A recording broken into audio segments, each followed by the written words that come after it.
Bismillahirrahmanirrahim. Siang hari terang senegeri, memberi cahaya di tengah balai. Majlis indah bertambah seri untuk meraihkan kedua mempelai. Melintupur di atas permatang, berkicau merebak di ujung muara. Pemanis kata, selamat datang awal bismillah. Kita bicara. Assalamualaikum warahmatullahi wabarakatuh.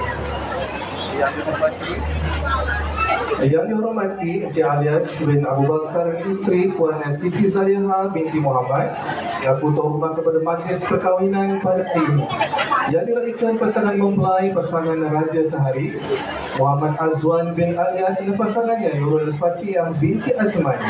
Yang dihormati ahli keluarga, pihak pengantin lelaki, ahli keluarga pihak pengantin perempuan, saudara mara, rakan-rakan sekerja, dan rakan kedua mempelai hadirin dan para tetamu dan dihormati Allah SWT sekalian. Selamat datang ke majlis perkahwinan Muhammad Azwan bin Alias dan pasangannya Nurul Fatihah binti Asman. Burung nur hinggap di balai seri buatan Pak Tua.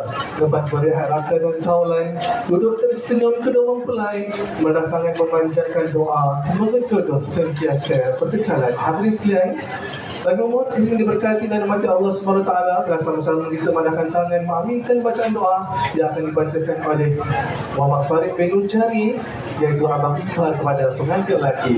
Majlis kesannya mempersilakan.